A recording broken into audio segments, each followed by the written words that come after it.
do more of what makes you happy. It's easy to feel guilty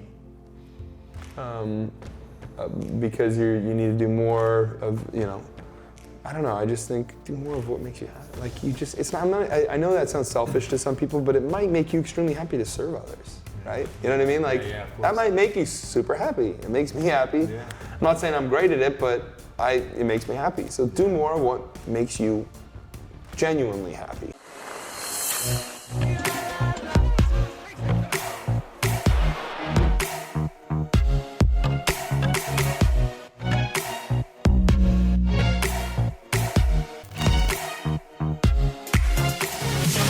We've got Dan Reynolds here. Welcome to the School of Greatness podcast, man. Super excited about this. Thank you for being here. You have been blowing up on the world with your music and your message. Your music is unbelievable and it's addictive. And I think it's in the top of the charts because it's so inspiring and addictive. But your message is what is interesting for me. I think there's a lot of artists that become popular but don't have a message that says something meaningful. And you have that, which is really cool and inspiring. So I'm glad you're here. Oh, thanks, man. I appreciate it. And I'm curious about, as I was doing research on you, I'm curious about marriage. Because I'm a single guy. I've got a girlfriend who I've been dating for a year. Oh, nice. She's about to move in a few weeks. Okay. It's been long distance for almost a year. Okay. And you've been married, and I read that you almost got a divorce, or you were talking about divorce. For 7 months. 7 months, and now you're still married. We're back together. Yeah, now we've been together for about a year and a half, and have had a baby boy together in that time. So yeah, it's been a wild ride. So how long were you married? You've been married the whole time. We've been married for 8 years. Yeah, we never got divorced, but we were going to. But then we were separated. We kind of just learned a lot about ourselves during that time period, about 6 months, 7 months, and then we were literally going to sign the papers and went to lunch to talk about it, and then we ended up getting back together. So you were separated for 7 months. Were you not living together? Were you not speaking? Yeah, we were totally apart. We didn't even really talk. But you had kids. Other than I was on tour for those whole 7 months, and the kids would come out and visit and stay with me a couple times a month and back with her. Mm-hmm. So it was basically zero communication for 7 months. Yeah. Wow. After being together for, at that point, 6 years, 7 years? 7 years, I think, because I remember someone saying, oh, it's the 7-year itch or something. Whatever that right. thing is. It's like hard at 7 years. Yeah, it's 7 years. Like 7 months, supposedly 7 years. That's the thing. Yeah, I guess 7 is the unlucky number. Right. I'm the 7th son, too, of eight boys. I'd say you're pretty lucky. Yeah. Not lucky. Maybe it goes both ways. Yeah, exactly. Yeah. So give me some advice, if you can. I'm about to get into a more committed relationship. Why do you think that it got to a place where there was this disconnection or separation or lack of communication or whatever it was? Yeah, that's a good question. And what would you have done differently so that it didn't get to that point? I would say my best advice so far, just if I was reflecting on my relationship, for anybody would just be, first of all, of course, communication is everything. Mm-hmm. That's kind of cliche, right? But I would also say, for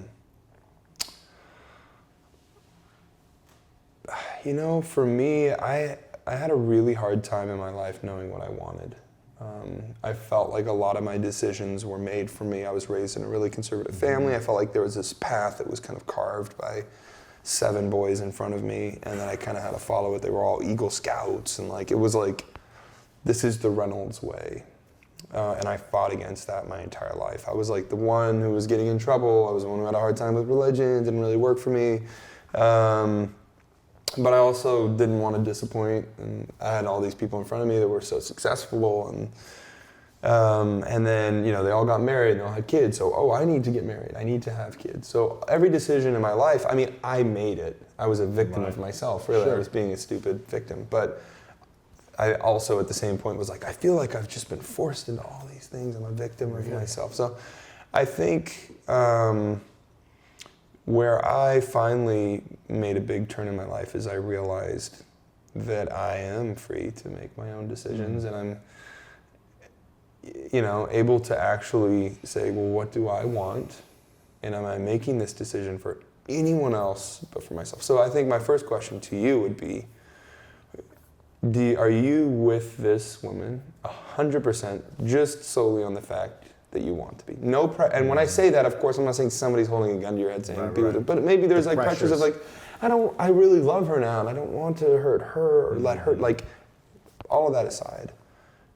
Why are you just here because you want to be here every single day? Are you there every day because of that? Not because of any pressure of, I don't want to be single anymore, or people ask me, like, why am I still single? Or do you need to be married? Or like, get married, Yeah. So being able to get to a point in life where you really can let go.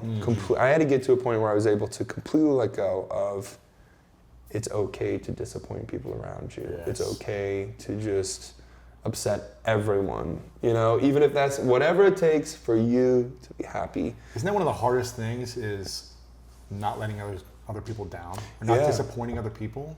It was my greatest strength and greatest flaw of my life, was really being, I hate the term people pleaser because it just sounds so corny, but kind of what I did my whole life. Like, I'd meet someone and be like, what do I need to give this person? For them to like you. For them to like me, to feel comfortable. Like, it's a good trait. Let me meet you and find out what you need from me, and then I'll be a chameleon and I'll give you exactly that. Man, isn't that crazy? Yeah, and then it just bites you in the ass, and it actually hurts everybody around you. It's a pretty terrible quality to have. Yeah, I mean, but it takes a while to release, to realize that, because you want to be polite still and kind, and you want conversations to be easy, but sometimes they just need to be hard, and sometimes you have to face hard truths. And so I guess I don't know that I have great advice other than. So why did you get to the point of like, okay, we're gonna separate? Because it was solely me. It was my fault. I got to a point where I thought, am I sure that where I am in life right now is exactly where I wanted to be? I was like,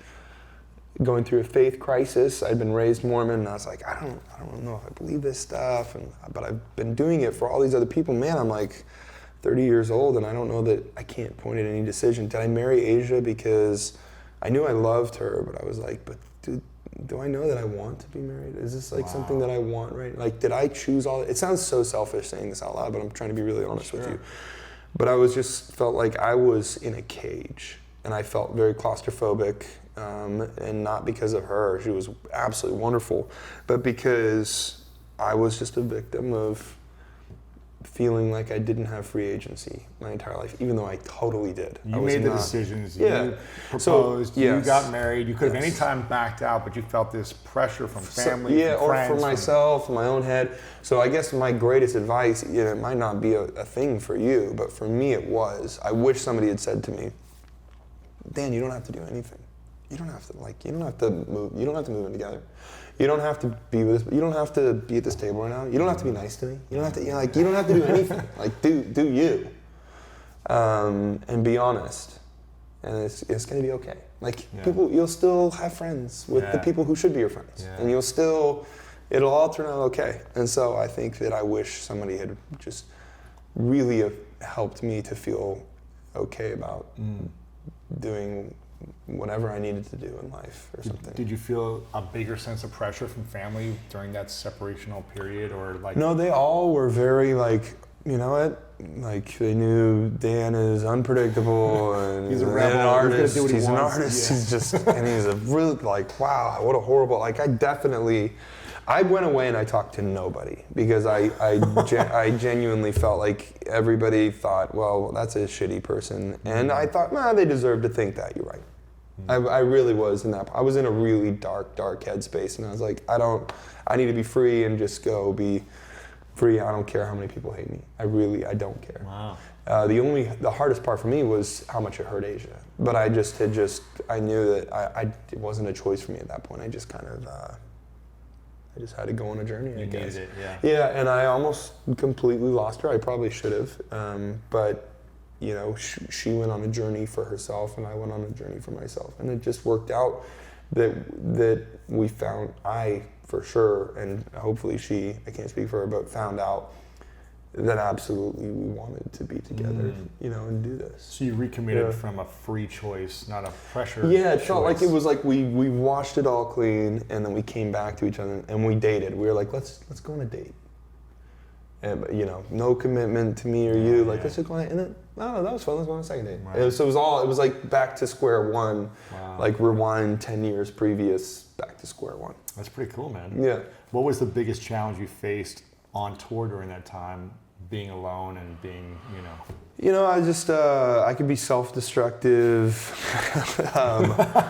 So yeah, I think I was just, it was hard to love myself, I think. Really? Yeah, I think so. I felt like a bad guy. And I just kind of was like, well, I am the bad guy, so what does a bad guy do? All the bad things. Like, yeah. Whatever he Whatever wants. a bad guy does, that's who I'm doing it right I'll now. play the role. So I think, there was a bit of that for sure. And I think, I don't know, this is the first time I've talked about this out loud, so I don't know, I'm still formulating in my head exactly what it was like, but looking at it, it was a very important time in my life. It was the first time I felt completely free because I was like, I let go of caring. Yeah. And now I'm at this new space in my life where it's not that I'm not saying don't care about people. I'm just saying don't ever dictate the way that your decisions that are gonna, especially your most important decisions, based on pressures of other people, your parents, your friends, they should make choices for themselves, and you should make choices for you. And if they love you, they're gonna respect you, as long as you're not like hurting people or being a bad human being. Like, you have to make your own decisions. Have your family been supportive of the artist way that you have, and the bad decisions, right, and the good decisions? Have they always been supportive and respectful, or I think or have you had to take some distance from them at times? I never really took distance from my family. Me and my mom had a time period where we were having a hard time communicating. It was when I was really dealing with my faith crisis. Yeah. And she's very religious, and that was hard for me. And so and I had resentment, feeling like, why did you raise me in this? And then I was like, then I came to the realization, this is a whole other conversation, but I came to the realization oh, she was just trying to tell me what she give me the best things that she thought she had to give me. Yeah. Like, how can I be mad at my mom for telling me what she believes and thinking would be the best thing for me? But no, my family really, I think, it was kind of one of those things where it's like, if you beat someone down enough, they're like, well, it's just the way Dan is. It was like, I got kicked out of college. Before that, I got, I had all kinds of things growing up that kind of got my mom to a point where she was like, I feel like I tell my younger brothers, I'm like, man, you got it really easy because I broke mom in. I really broke my parents in. You can do whatever you want. Yeah, they had a lot of good straight and narrow kids, and then I came along and kind of, Now you talk about the challenge you had with your faith. You grew up LDS, right? Yeah. Where are you at with the faith now, or what was the realization you had? Yeah, I really am a spiritual person. I believe in spirituality. I think it's an important part of my existence, and I'm on a quest, I think, every day to find truth and light, and to hopefully be a light and find truth. I think it's a dangerous concept to feel like you're at a point of arrival. I think I'm always searching, and I'm always like, wow, that feels true, and I like that. That doesn't feel true, I don't really like that. And just kind of listen to everyone and be open. So I wouldn't call myself religious. I do still identify as Mormon, but more culturally than anything. I think I have a lot of loyalty to that community. They're like my people. I went on a mission for 2 years. I got beat up with other missionaries. Really? Got Slurpees thrown at you. You get spit on. You know what I mean? So it's it kind of unites you. People telling you to get away from me. Don't talk to me. Yeah. Just pushing you away. Or just growing up being a Mormon. It's not cool. It's never been, unless you live in Utah or something. I didn't. I grew up in Las Vegas. Yeah, in Utah everybody's Mormon. So it's if you're not Mormon, come you're on probably over. not cool. But in Vegas, it's not cool to be in middle school and be like, I'm Mormon. Everybody's like, that guy's a pilgrim or something. He wears special garments. And then, it doesn't, and then you get Broadway plays that are all about how stupid you are, and they're funny. I'm not knocking the Mormon musical, but it doesn't help that you as a Mormon kid, you're a dummy to everyone. You're just everybody, you're kind of the butt of everybody's joke when it comes to religion, Mormons are free. You're allowed to make fun of Mormons all you want. It's actually kind of, now that I'm at a point where I'm kind of on the outside, I look at it and I'm it kind of is. Look, there's some things about Mormonism, look, you guys are messing up on this, and I'm trying to help with that, especially when it comes to LGBTQ things and stuff. That's a whole nother conversation. But that being said, Mormons are like free game for everybody to pick on. I'm Yeah. like, it's not that cool. It's not cool to pick on anybody, period. But Right.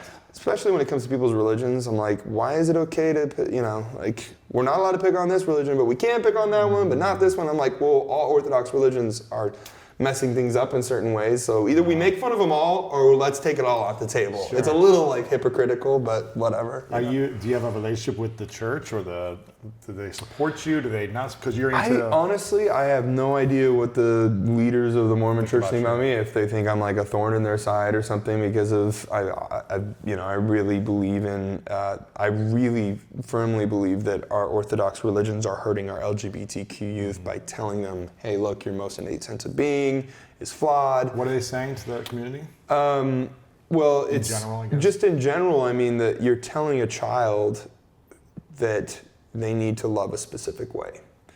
And it's a very dangerous thing I grew up with some of my friends who are Mormon and gay. And before they came out, I think anyone who was close to them, we knew they were, we knew, but it was like they definitely didn't talk about it because it wasn't safe for them to. It wouldn't have been accepted in their family at all. Yeah. They had a really, really hard road in front of them. And I watched that, and it was hard to watch that. Much harder for them, but being their friend, your heart hurts for them, And then I watched some of these guys go on missions and come back, and they didn't feel safe to come out till some of them were in their late 20s, 30s, and then they lost family over it, and lost friends, and it was like it's devastating. So for me, just watching that, it made me feel like this is broken. And then you look at the stats, and it's like the number one reason for death among teenagers in Utah is suicide. Really? Mm-hmm. Suicide, and then on top of that, if LGBTQ youth aren't accepted in their home or community, they're 8 times more likely to take their life. So you put those two stats together, and it's no wonder that we're losing so many LGBTQ youth to suicide. It's not because they're broken. It's not because they have mental issues or something. It's because our society and our culture is broken, and we've kind of created this really desolate place for them. It's like, here, let me raise you in this religion. Let me tell you from a young age that this is everything. Like, God loves you based on this or not. Only if you do this, yeah. If you do this. And by the way, if you are LGBTQ, you can still be religious, but just be celibate or hide it, and then have it's like you're setting them up for a really unhealthy lifestyle that's just impossible to live by. So, and someone who's unable to share their truth, whether it's right or wrong, good or bad, if you're not able to express your truth or who you feel like you are in that moment, is setting people up for big failure. If we're unable to share how we feel, express ourselves. I'm curious, what do you feel like is your truth after all of these, years of trials and tribulations and ups and downs and marriage and almost divorce and back together and kids and I feel like religion and non-religion. Right. I don't feel like I have a core, like this is the truth. Like I said, lots of little truths, but I think my main principle that I try to abide by is, it's a simple concept, and it's been said a million times, but I really try to meet people and just say, you know what? They were raised with whatever came, however you were raised. How would I have been if I was that person? Right. I would probably be worse than them. You know what I mean? I'd probably have been a worse human being than them. So I think, it's like everybody is living in this world right now where everyone's screaming at each other. They're like, stupid Republicans, and the Republicans are like, stupid Democrats, and like the religious people are stupid atheists, stupid religious people. It's like, right. But if you were just born in a different state or a different home or different city or different, you just would be different. And so it's so silly to me that we're spending our entire existence as humans mocking each other based solely upon where you were born, what you were born into. It's not someone's choice. They just were born, to be gay, or they were just born to be like, it's you don't have this choice to be raised in this family that's Baptist or raised in, like, whatever it is. Like, how can you judge someone off that? It's really silly. How can you even judge them if they're in their 40s and they have all the free will in the world and they're still doing that? Maybe you would have. maybe you would still be doing all those exact same things as that person. Or maybe in some area of your life, you're still that way. You're still fixed in a way based on how you were raised. Right.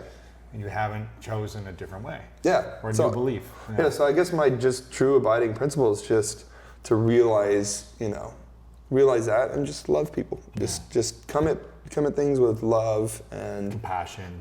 And if someone's gonna burn you like 3 times in a row or whatever it is, like, then don't take time for that person. Yeah, they're not for you. Yeah, they're not for you. Spend time with someone else. Yeah. Who would you say was your greatest teacher growing up?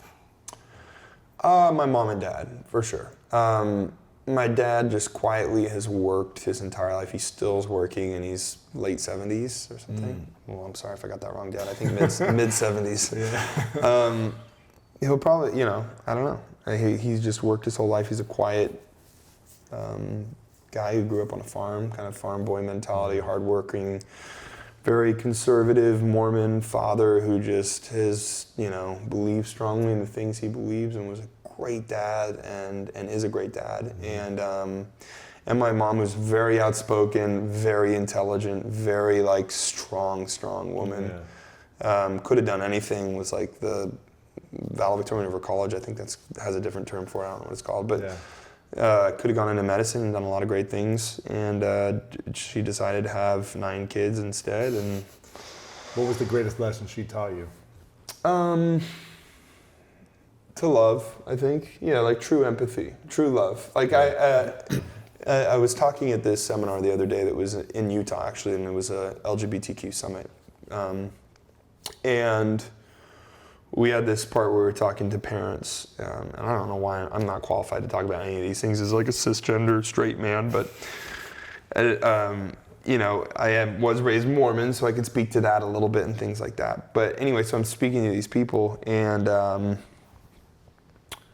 was talking about how the second a parent says, I love you, but it's just not love. The second anybody in your life, the second anybody says this, if your girlfriend says this to you, anybody, I love you, but this is my view on something. That's not what love is. It's just not.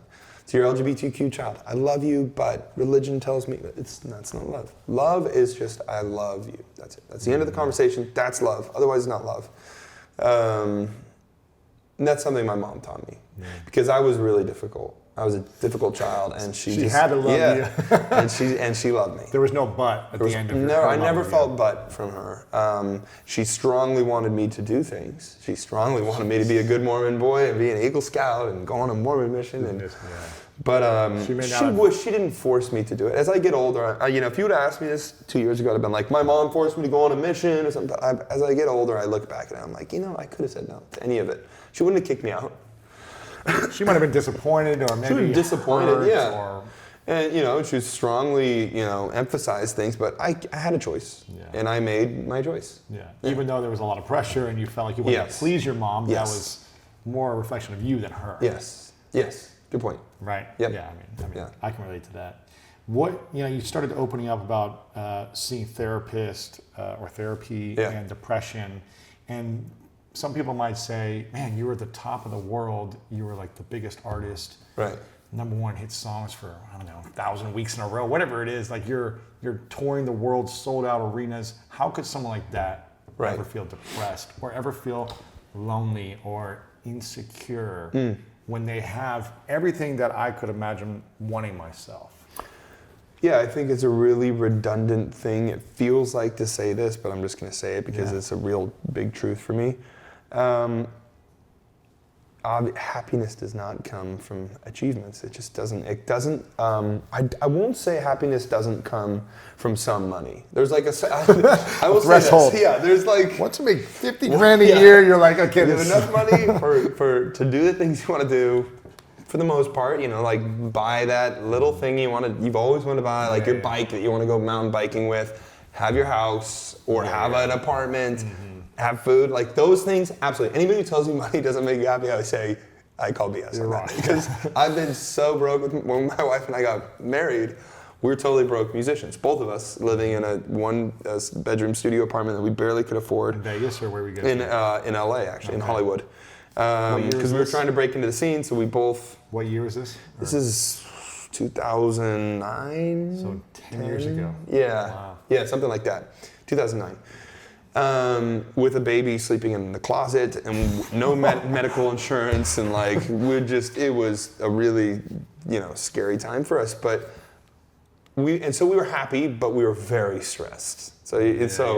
Anyway, so money, a little bit of money, absolutely important. Yeah. But sorry, what was the question? When people are asking, like, how could someone like you be depressed when you have all this? Right. So I'll sweep back before that. So when I was in like middle school / high school, I started to really deal with serious depression and anxiety. And the way I describe that is because I know some people are like, well, I've heard people who you're really depressed. Yeah, you're just sad. You're just sad. And I'm like, no, depression is not just sadness. Depression is like, the way I'd explain it to someone who's never experienced depression is numbness, grayness, a loss of interest in every single thing that usually gave you excitement to do, like whether it's sports or music or whatever it is. It was like I just went numb, and I just felt like my existence was a cloud. Like I felt when people talked to me, I could hardly even engage, I could hardly even listen, totally antisocial, all these things that come with major depressive disorder were happening to me. I don't know if it was some genetic thing, I don't know if it was a trigger from dealing with my spiritual crisis, I don't know, it was a matter of just being Dan Reynolds. I don't know what it was, but I should have been happy, I had a really great life, but that doesn't indicate whether or not some people get depression. So, went to a therapist, dealt with therapy for many years, helped me a lot. In middle school, high school? Yes, high school. Gotcha. Helped me a lot. Went to a therapist while I was on my Mormon mission. Came home from my mission, went to therapist. I still go to a therapist today. And it's made all the difference for me, absolutely. So, but when you're a child of the 90s and you grow up then, it was very different. It was like, don't talk about being depressed. Because if you're depressed, then you're weak. Or that's kind of what it was. Feelings, or that you're sad, or lonely, or insecure. Right, because then people are like, oh, that person, like, right, we're the normal people over here, and he's weird. He's the depressed guy. You know what I mean? It's like, it's definitely was super stigmatized. Yeah. Like, we're better now, a little bit, but then it was like, nobody's talking about seeing a therapist. That's not cool at all. So, one of the first things I really wanted to start talking about to help destigmatize as good as I could now, which a lot of people are doing, which I think is fantastic, is saying, I have a therapist, dealt with depression, dealt with anxiety, part of my life. Yeah. Because if someone were saying that to me when I was in like high school or something, oh my gosh. It's normal. I was like, oh, that person I look up to, like who has it all, is still depressed just like me. Oh my gosh. Whew, it's gonna be all right, Yeah, I feel like it's been a battle for men. I I was born in '83, so grew up in the '80s and '90s, and I wasn't even allowed to really like put my arm around a friend, like a guy friend, without being called fag, gay, wussy, weak, little girl, whatever the term was. Just a buddy, like in the locker, just toxic masculinity on the sports teams. And I wrote a book a couple of years ago that came out called The Mask of Masculinity, which is about how men can be more vulnerable and how vulnerability is the key to healing and to freedom for men. And I opened up about being raped as a kid and what that effect had on me growing up in relationships, and just like not being able to talk about that for 25 years. And I've talked about it a lot now, but not being able to talk about anything, any type of pain or insecurity or anything vulnerable, anything. Because I didn't feel like I could ever share with anyone. Although if I put my arm around a guy and I was called a negative name, just like a little bit of friendship, or if I started to talk about something I was insecure about, it was like, get away from me. Yeah. So imagine someone who's gay and it's not being accepted, not being able to do it, right? Yeah. You understand that. So, totally. And I remember I was just like, I always felt like I couldn't share things that actually happened because I would never be accepted or loved. And the moment I started opening up about it, which was about 6 years ago, started opening up to my friends, family, and then publicly, like the pain started to go away and I started to become less of a prisoner of the fear because I put it out there. And I think when men, specifically who don't like to open up, learn how to open up and be more vulnerable, even just with a therapist in a private setting. I'm not saying say this publicly to the world. Right. But when we start to open up, you said you start to feel better. Totally. You can manage the anxiety or depression or negative thoughts or insecurities, right? Yep. Why do you think so many people still today don't share how they feel with even someone where it's confidential, why don't they seek that out? Why do we try to hold it Yeah. in? I think, first of all, like we said, it's something that has just been a part of like toxic masculinity for a long time. You can't be vulnerable. You need to be a strong man that's just perfect and put together, and the woman needs to be this, and here's a feminine quality, and this is a man. Like there's no in between, there's no anything. It's just you're either this or that. That for sure. I also think today it can be really unhealthy. Social media can be really unhealthy. I think people spend comparison. Yes, people spend a lot of time on it. And they scroll through these pictures and they look, and they're like, let's click on this family.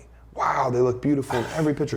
Wow, look at the beach. They're traveling a lot. We need to travel more. We haven't traveled in a while. I haven't gone on vacation in a while. These people are on vacation all the time. Hey, look at this person. Oh my gosh, she looks so great in makeup all the time. I don't look like that when I put my makeup on. Like it's like this. These thoughts are going through everybody's mind all the time.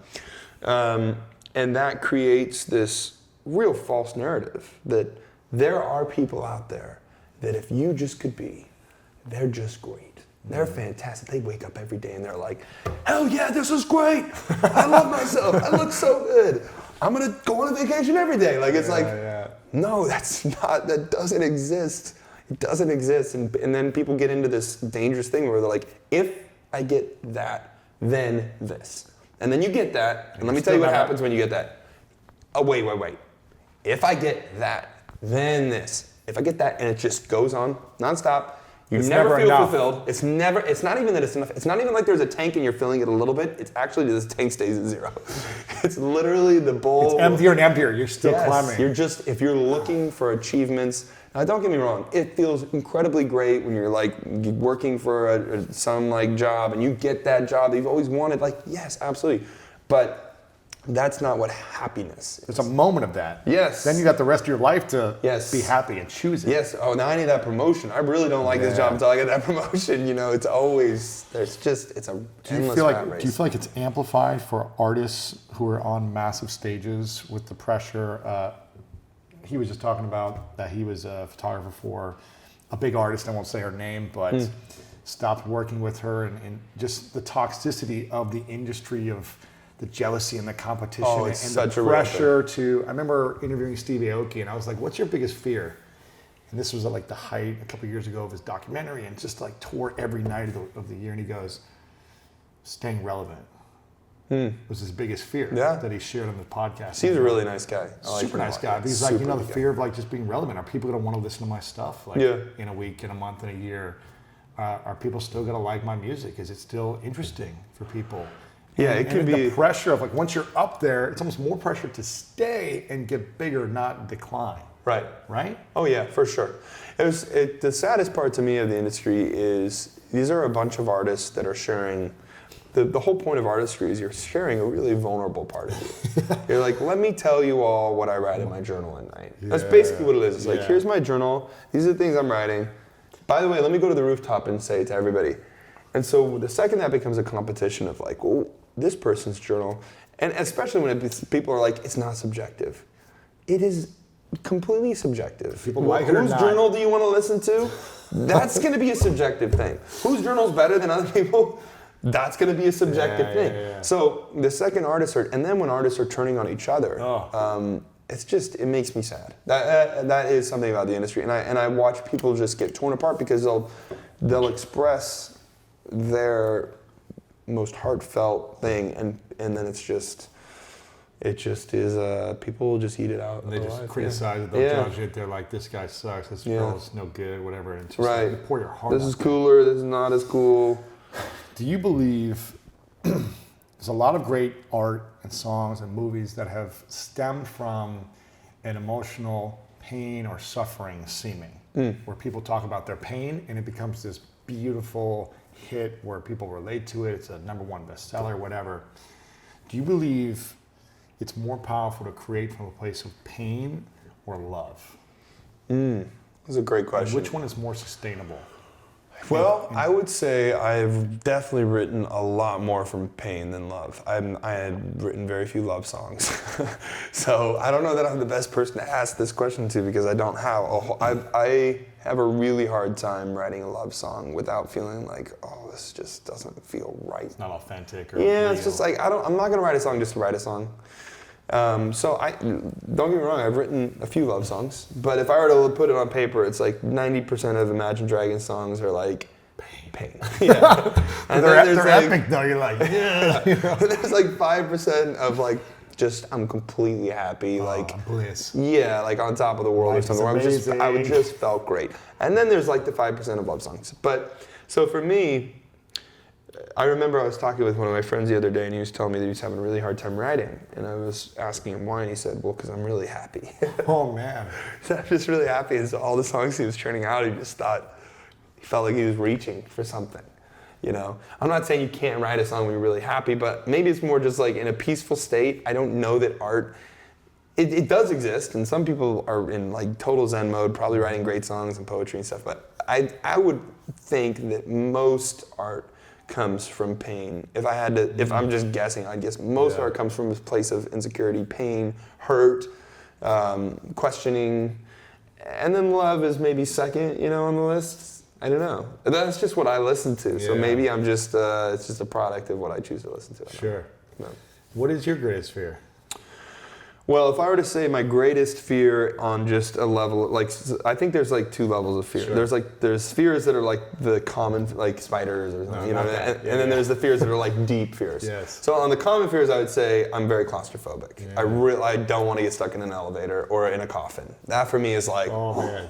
Like I've had one time where I was stuck in an elevator and it was like begging. You're like, yeah, and it was like only 30 seconds or something. And I'm gonna die in here.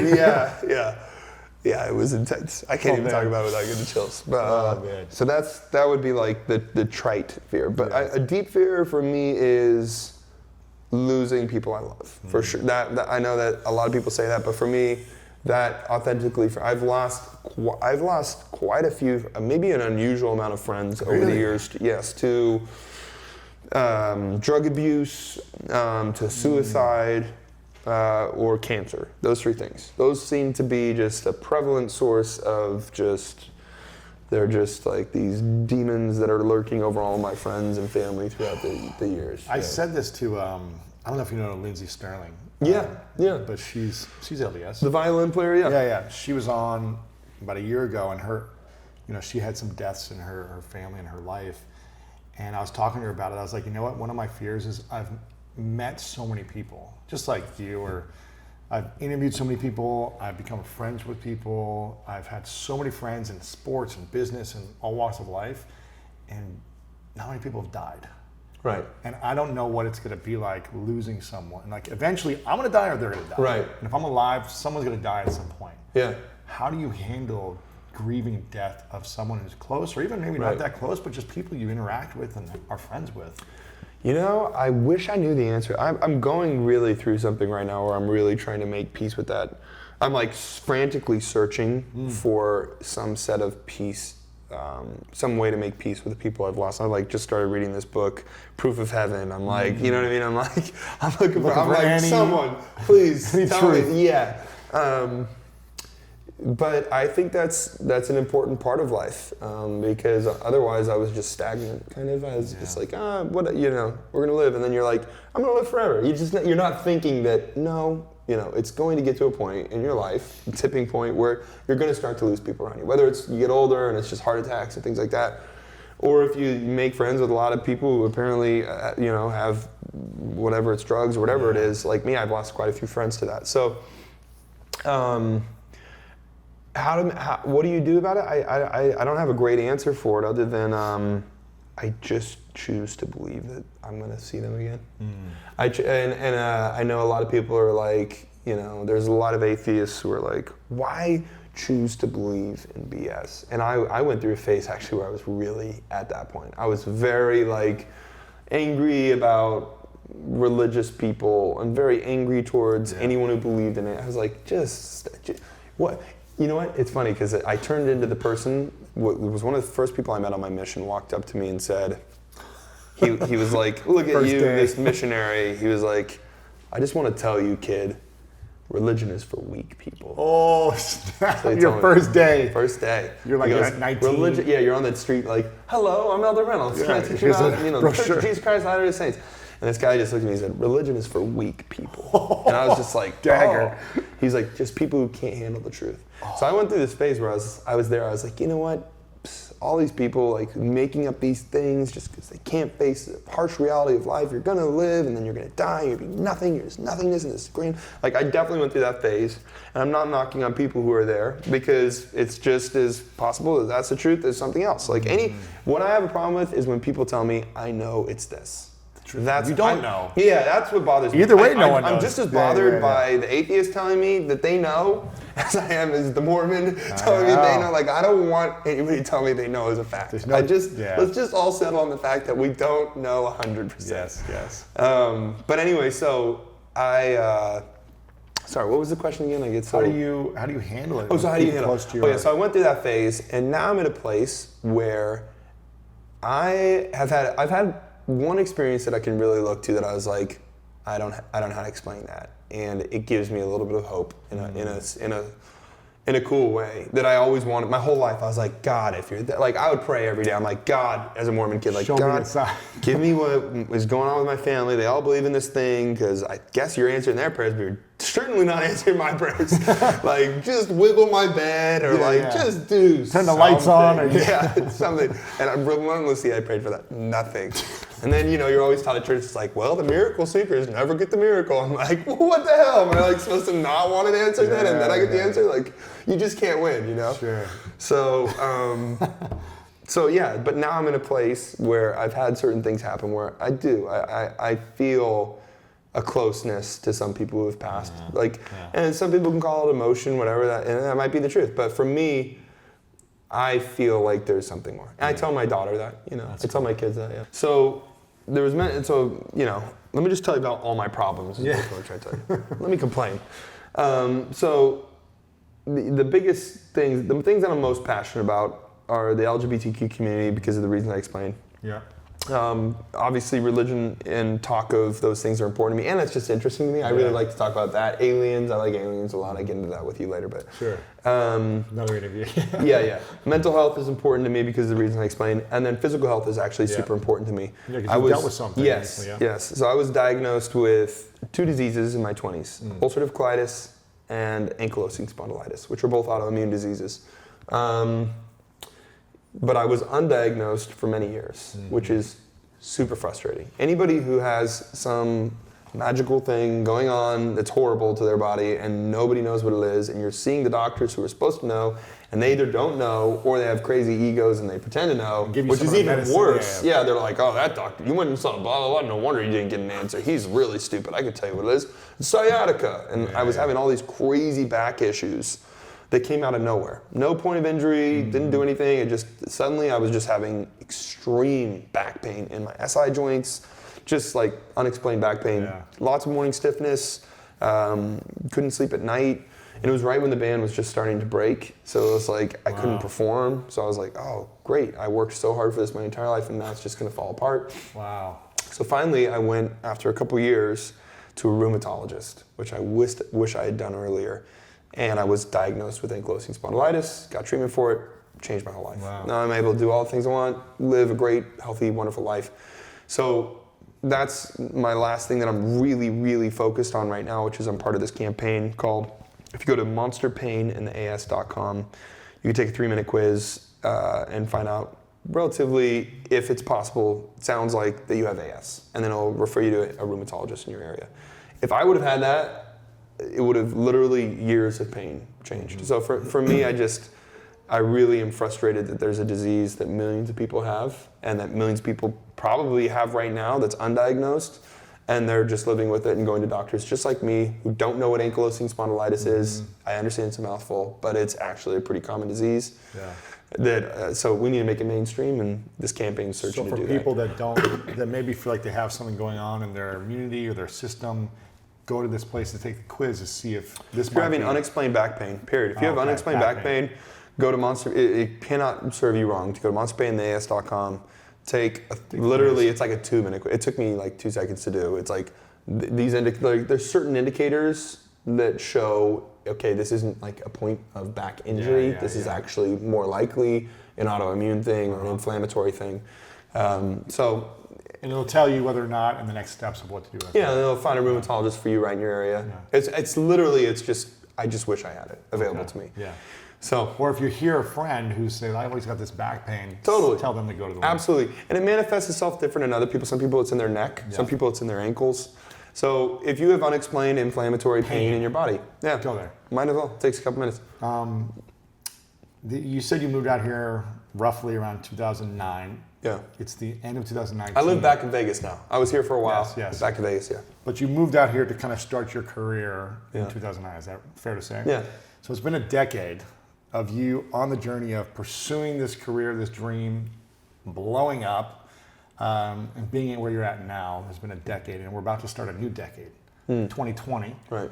To start a new decade, it's perfect vision 2020. Right. Okay. So based on the last decade of your life, with all the challenges, ups and downs, from the religious questioning, family, marriage, being a father, rock star, superstar, success, injury, all this stuff, to failure, to mastering your health, to being the bad boy, to all these different things. What was the greatest lesson you learned in the last decade, moving into 2020, perfect vision, new decade? Great question. I would say listening. I feel like if there's anything I want to implement in the next decade of my life, it's just listening more. And actually having conversation that leads to progress. I think we live in a nation right now, especially that's so divided because people are just name calling. Mm-hmm. No one's listening. No one's taking time to actually say, this is what I think. Now, what do you think? Why do you think that? Let's actually really get into the nitty gritty of that. I just think that I wish there was just more listening. I wish I listened more. I want to be in a conversation with anybody at any time and give it 100. I really am trying to make more of an effort to just be present, I say all this as I'm telling you. I'm thinking in my head, I really want to listen. Let me tell you all the reasons you need to listen. It's great, man. This is a question I ask at the end called the 3 truths to everyone. So imagine it's your last day on earth many years from now. You get to live as old as you want to live, but eventually you got to pass. And you've achieved every dream you can think of. You make all the art you want to make, and you help all the people, and you do all the things. And it all happens. But for whatever reason, you got to take all of your art, creative writing, videos, content you put out in the world with you. So no one has access to your words, music, this conversation, gone. Hypothetical question. But you get to leave behind a piece of paper, and you get to write down 3 things you know to be true from your entire life. The 3 greatest lessons that you would leave behind for anyone to be remembered by you. And this is all they would have to remember you by. Right. What would you say are those 3 truths or 3 lessons that you would want to share with the world? Jeez, that's heavy. It's a school of greatness, not a school of average. That's heavy. Well, first of all, I would try to be just short in my explanation because nobody's going to read this. I think the first thing I would say that's the obvious thing, that was the quickest thing that I've learned in my life was love completely. Just love completely. Everybody you meet, give them complete love, acceptance. And that would be 1. Okay. I think 2 would be love yourself. Yeah.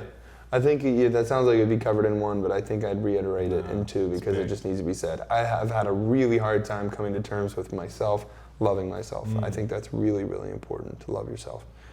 And 3,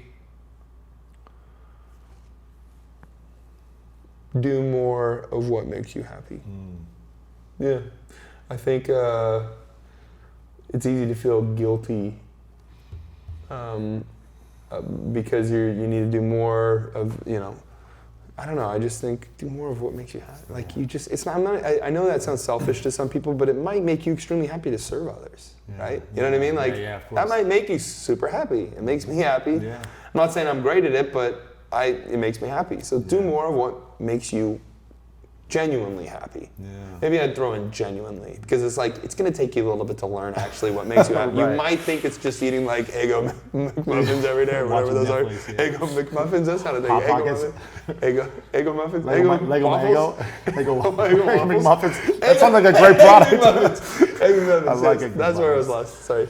But yeah, what genuinely makes you happy? Probably those three I things. love that, man. I want to acknowledge you, Dan, for a second for being a great listener, for showing up and listening to your audience, for being someone who is a humble servant. You know, as much as you're off on the road and pursuing your passion, you're lifting so many people up, and you're able to share this type of message vulnerably when a lot of people in your position, I don't think, open up like this. It's going to help a lot of people, and I know you do this on stage and on tour, and you do events just speaking about this for communities that really need this. So I acknowledge you for your heart, your ability to listen to your own truth, yourself, and for spreading so much love to so many people. So I acknowledge you for that, man. Appreciate it, man. Yeah, of course. Right back at you. You got a Thank you, great man. spirit about you, and I Thank you, really man. appreciated my time here. How can we support you in other ways? How can we follow you online? Where can we go? And where do you like to hang out? Instagram the most? Or? Yeah, you know, I do a little Instagram and Twitter.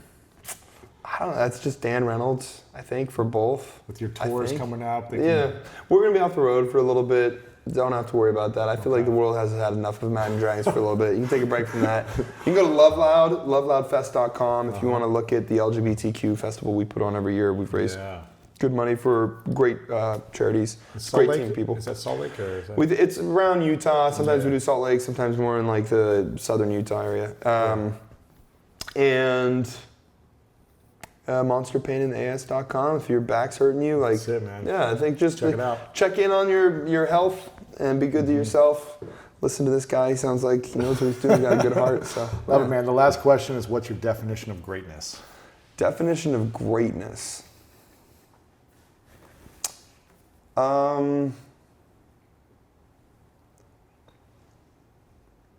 I'd say true humility. Like the people I respect the most, and I'm like, that person is great. I think of like my dad. I think of people who just, and I say true humility because there's a lot of false humility and people like, oh, but it's hard to find somebody who really just spends their whole life just making other people around them feel good. Yeah. Because that's what they do. Yeah. And I look at those people and I'm like, that's a leader to me. Every time I'm like, yeah, that's it for me. That's it, man. Yeah. Thanks, bro. Appreciate All right, it. man. Thank you, man.